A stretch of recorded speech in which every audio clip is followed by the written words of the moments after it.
Hello. So, yeah. So I've been using the latest version, latest approach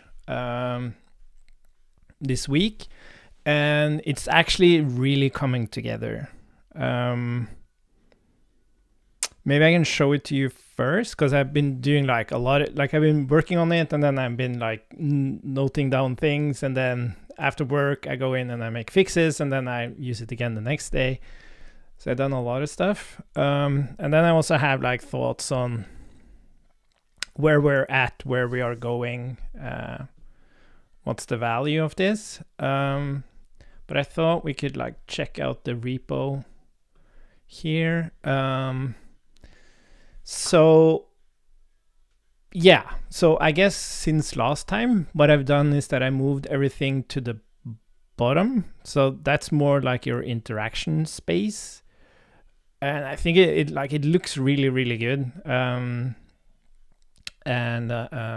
it also feels good to use it. I'm going to show you some more details when I actually run it. But then I've also updated so that I emphasize this concept of breakdowns, because this is really at the core of the experience. You could even like rebrand it to something breakdown related, because this is really the takeaway from the project is if you want to use an agent to do everything for you, you do planning. If you want an agent to help you do something, you do breakdowns. It's a really nice concept. Maybe I should even do like its own video on it or something, because it's it makes a lot of sense to me. So I can just read it. CodeSpark replaces plans with breakdowns. The assistant creates a list of focus steps, each targeting a specific file. That's really important. But you implement them. The AI helps you understand the problem, explores the code base, and generates the context you need to move fast. Then you write the code or let the fast editing agent handle the mechanical parts while you stay in control. This matters because you are responsible for your code base. Your understanding of it is not a nice to have, it is what makes you effective. That understanding evolves through implementation, not through review. Every time you write code, you reinforce your mental model. Every time you skip implementation and only review, that model atrophies. Whatever. So let's start it so I can show it to you. Let's see, I'll do a new one here. So let's see here. So what I can do now is break down how to make this to do example instead. And then, we can bring in the file. That's also new. I have this nice like indicator. It's not that important for the first message, but when you have multiple messages, it's nice to see which one it's actually working on. So as you can see, now I'm getting the conversation here, and I get the steps over here. What's also changed is that I'm actually did I talk about the stats? So for setting up like a V, like it's really hard to compare this, but to be able to set up a Vite project with React and Tailwind. So when I was using the Cloud Code CLI, it took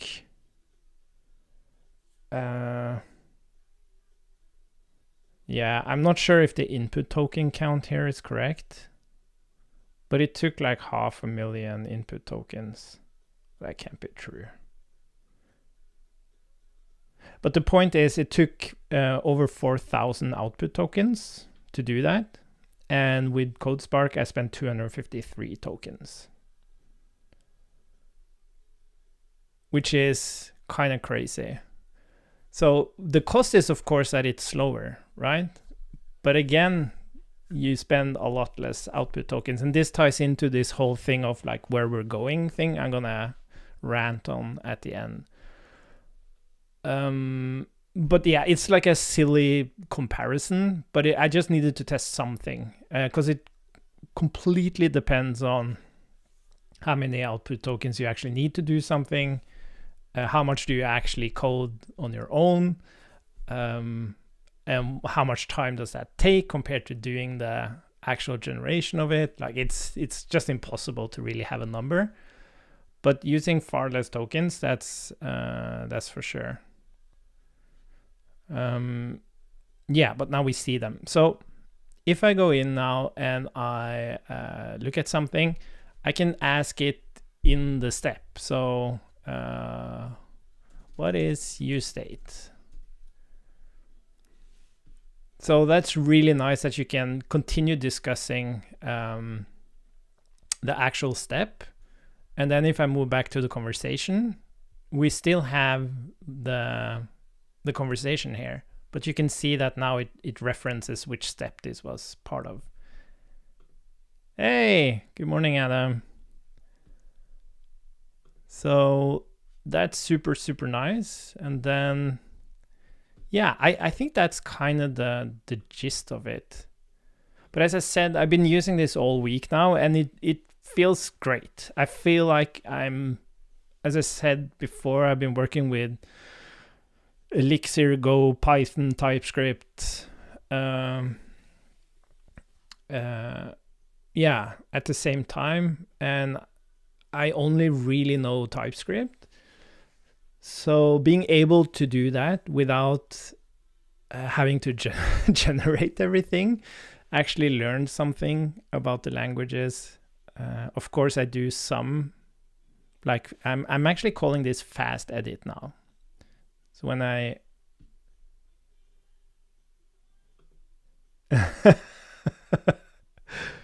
it was a review discovery task.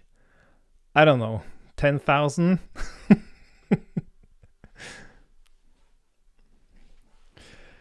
But yeah, I don't really have anything more to say than it really feels great using it. I think I've found something that works for me, that makes me still feel like I'm using AI to be more productive, but I'm not giving away everything and don't understand what I've been doing and all of this stuff.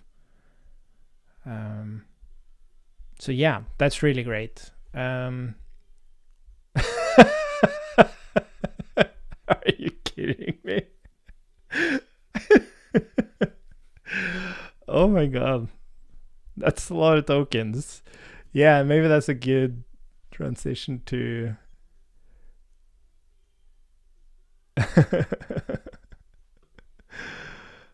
so let's see. Yeah, so I did this PLAML breakdown thing. You can keep that. But I'm not sure where I'm going with this rant, but let's see. Yeah, and I actually think I feel that I got into an experience now with CodeSpark that I would really want to like say this is the experience. Like make an introduction video on it. Also, I'm gonna share it with my colleagues and see if any of them can relate to it.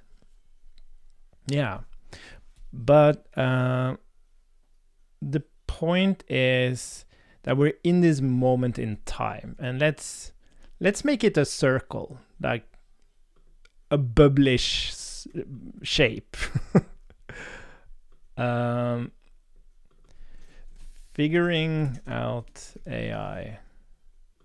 So this is where we are now, and there are basically two trajectories, and it doesn't have to be either or, but there are like two trajectory. How do you pronounce that? I can't even pronounce it. Trajectory? That sounds weird. Trajectory? Wow. Anyways. Who's paying the bill, Adam? Who's paying the bill? What, did you get anything out of it, by the way? So there are two trajectories. One is where we continue to abstract, like I think Cursor is the best example of this. Like Cursor was an in IDE experience, and now they are shipping like an abstraction over the IDE. You can still jump into the IDE, but they have this primary experience, which is like Codex. So that's kind of where we end up, is agent orchestration. So that would be Codex, the new Codex, the new Cursor, Codex. Also, you can see, yeah, I don't have Claude here, but Claude desktop app is also now doing the same thing. It's agent orchestration. Well, someone is. But the point about like the risk we have here, we have so many risks, because companies are now seeing that, OMG, we're paying a lot of money for these tokens and we don't know the value we get from them. It's really, really hard to measure. Token versus value. Really, really hard to figure that out. Like some senior engineers that's used AI for a long time figured out exactly what they needed for to move fast. Could be super efficient, like have relatively low token usage and get a lot of value out of that. While other engineers, maybe more junior, or at least junior in the sense of not having that much experience with AI, they are like just wasting tokens like crazy. And the thing is that it's already expensive, right? Companies, they are spending a shit ton of money, and that's not going to last. At some point, they have to make some decisions on how token waste is not going to last. Because they're just exploring, trying to figure it out. And that's not going to last. What did I see? Like, was it Uber or something? That already in April, they had wasted their whole budget on AI. Because their engineers are like generating tokens like crazy. And then tokens are subsidized. And that's what we're seeing now, is that Anthropic is not letting people on the pro plan in on Claude Code anymore. Right? They're constraining the spending of tokens. Basically, I think they're doing two things. It's they're constraining token usage because their infra can't handle it. Right? They're not able to support the amount of tokens that wants to be generated is not supported by the infrastructure. And then token cost increase. Yeah, I don't know if that's what I mean, at least. So they're increasing the cost of each token because they have to, because they subsidize like crazy. But this is not even taking into account where are we at with our code bases. Because if we go this way, it's this really nice sentence that Claude made for me on CodeSpark. The way you build knowledge about your code base is by implementation, not by review. You don't learn anything about the code base by doing reviews. Reviews are like watching someone teach you how to make a fire, as opposed to actually trying to make a fire yourself. Like, you have to act, you have to do something to learn something. And reviewing isn't doing, it's just watching and reading. So the big problem with this trajectory is that we don't know the long-term cost. Unknown long-term cost of only reviewing. Like, we have no idea. One thing is if you decide that this code base doesn't need to have human knowledge about the code, you can just fully trust agents and you'll do that forever. But for the majority of companies, they have a lot of existing repos and they want humans to know how that code base works. They don't trust AI yet to do that. And there's probably a lot of services that could never be fully trusted with AI. Well, it's a statement. Death by boredom.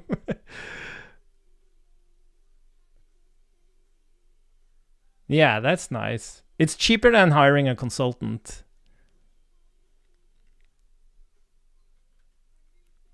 That's cool. Yeah, death by boredom. So there's an unknown long-term cost of only reviewing. And there's an unknown... So what I mean to state is that there's an unknown side effect of engineers not engineering anymore, right? So the people that writes the code now, that knows how to review, who knows how to create knowledge and mental images of how something works, they do that through engineering, but they're going to stop engineering. And what happens then? Like, will engineers go and do something else where they actually do engineering? And you won't have anyone that can take care of these code bases. That's true. What kind of bugs were they? Because I have this theory of AIs being good at finding bugs that can be statically identified. What I mean is, like, by looking at the code, the syntax, you can identify bugs. But when it comes to runtime bugs, like bugs that occur in certain states during runtime, that's something the AIs have a hard time, like anyone has a hard time doing. Or did you actually let it run something so it could interact and stuff? Or was it like just static analysis? Unknown long-term cost of only reviewing, unknown side effect of engineers not engineering anymore. Okay, so that's like one path. And then the other path is...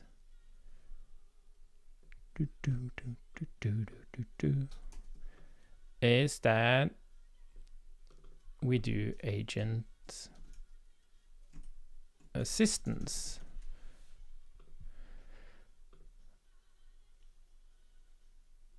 Yeah. Yeah. Exactly. Cool. Yeah, so agent assistance, so this would be like a new interface. New interface. Still the IDE. So the new interface is basically Codex, as I said. Well, here we go into agent assistance mode. So we try to figure out, we're going to stop making agents able to do things directly, or we're going to stop making agents able to do broad project changes in our IDE. That would rather be what we're rather going to use agents for. How should I put this? So agent assistance. So I want to state that you wouldn't even have an agent in the sense that we know agents as being like project level, can use bash, can use edit files, can do everything for you. I think in this world, you're going to have like specific agents, right? So that means you would have like a breakdown assisting agent, like CodeSpark, for example. You would have a review agent on PRs. You would have scheduled analysis agent on whatever, scheduled analysis agent. You will have like these agents that kind of doesn't do things for you, just identifies what needs to be done, right? That's the big difference. Yeah, which does it all for you, identifies what needs to be done. So this is the big, I think this is the big separation of these two trajectories, is that one of them is like the agents are gonna just do everything for you. At some point, they're not, you don't even have to prompt them. They're just gonna listen to signals from Slack and other sources of context. They're gonna create their own issues. They're gonna which is a signal in and of itself. It's just going to start working on that issue. It's going to create the PR. That's another signal for another agent to go in and review it. And then that's another signal for auto merge, for example. So all of that requires a lot of, what's it called? Like systems. I can't find the word. That needs to play nicely together, which is an engineering job in and of itself. And I'm wondering if that's what the engineer is going to do. It's going to create the developer experience of the agent orchestration. Like, you're going to be agent engineer. It goes from being an engineer to an agent orchestration experience.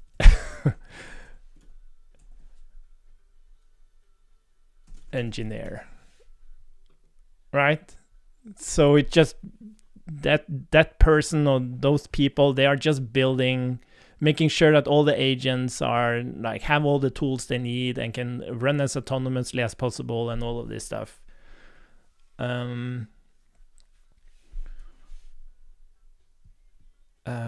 But yeah, so in this case, we're still working a lot faster because we have tools that helps us identify, retrieve the context we need to figure out what we need to do. But we will still be working at the same level as we do now. We work from file to file. Yeah, that's another thing. Project scope. This is file scope.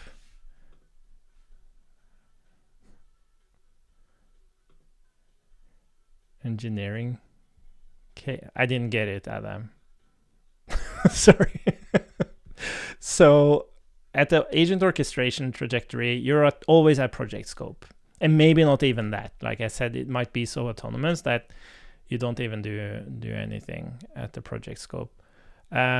But on the other trajectory, you're still on file scope. You still work from file to file. You just have this agent that helps you like retrieve context.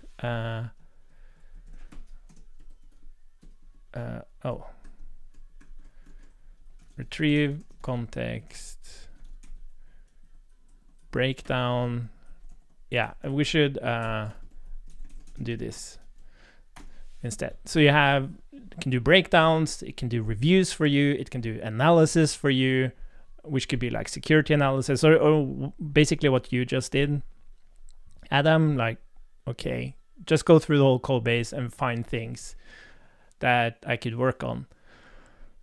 And the point is that everyone's like investing in this trajectory because it's new, it's exciting, but it isn't given that it's gonna end up there. It really isn't. And nobody is really exploring this thing. How can we still work file to file, learn about the code base, own what we ship, review as we implement our own stuff so we own our output, but make that a really good experience that makes us move faster, but not as fast. And that's what people are like shouting now. It's like, slow the fuck down. We're moving way too fast and not considering the costs. Oh, yeah. This is a huge challenge for me now. I'm working on sandboxes, and there's so much terminology that I know about, but I have absolutely no talking about being hands-on with things. So I've never been hands-on with Docker or Kubernetes or any of these things. I just heard about them. So the CLIs is like, I have no intuition about them. And it's really like, it makes me feel dumb because I'm working with a couple of other guys who has like deep knowledge and experience with this stuff. And it's very unusual for me. Well, not unusual, but the word is more, I've never been in a situation before where I don't have a pre-built intuition of how to do something, because I've been so hands-on with it and I'm like working on a new experience. But this stuff, like, I have no intuition. It kind of sucks. I guess it's a learning experience, but yeah.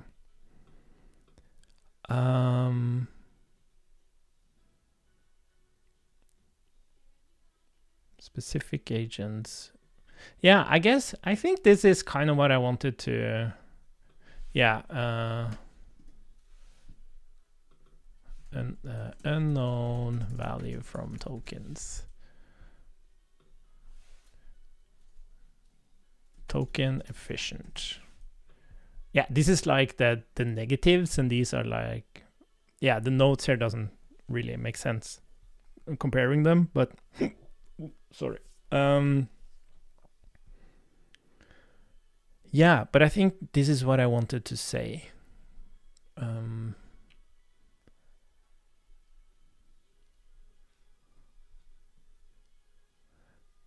it is like, I just watched some short videos from OpenAI, like enterprise.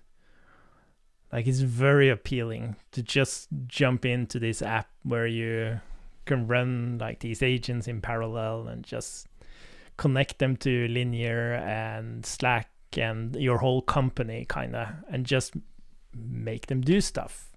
And you could like build these workspace agents and all these things. But I think something like that, so workspace agents is more,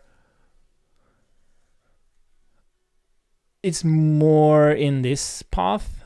And then, yeah, I don't know how to separate that. Because these workspace agents, they are more like assistants, right? They don't do the work for you.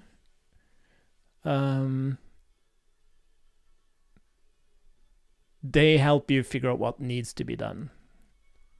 But at the same time, I was watching this presentation from Google.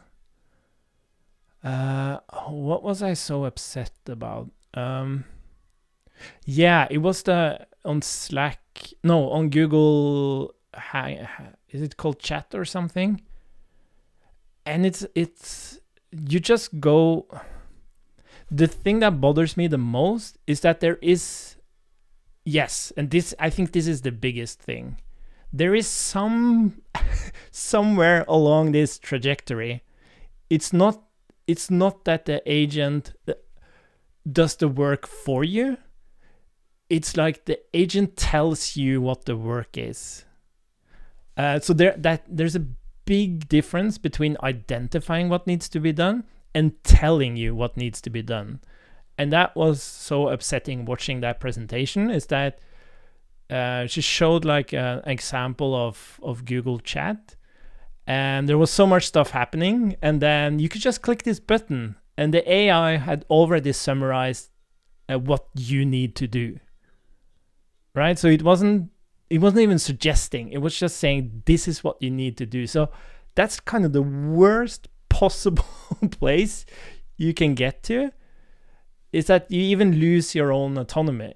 to an agent. One thing is losing it to another human, like your boss or your manager telling you what's the priority. But if that's like an AI, I would feel horrible. Yes, I do have time, Adam. I'm actually wrapping up here. So, yeah. So let me just put that in red.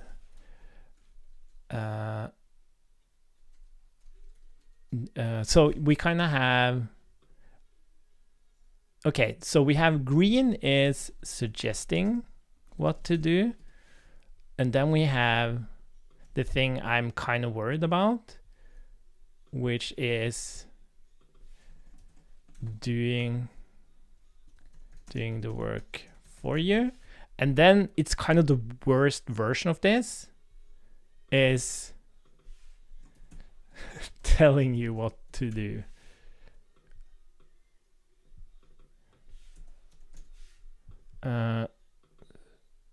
Suggesting to you what to do. Doing. Yeah, I'm trying to make this coherent. Anyways, you understand what I mean. So this is fine. Doing the work for you. I'm very skeptical about that. And then telling you what to do, that's the absolute worst outcome of an agent experience. Yeah. Okay, cool. That's the end of my rant. But I feel like the CodeSpark project is really stabilizing. So if you wanna try, I see nobody else is downloading it. It's only me. But I'm gonna take the time to create a proper introduction video. And that's why I'm doing these rants as well, trying to build up some content for like why this exists, because it's such a big conversation. So yeah, I would love for someone else to try it and give some feedback. At the end of the day, it really works for me in the current state of AI and where I work and what I do. So I'm happy about that regardless. But yeah, cool. Bye for now.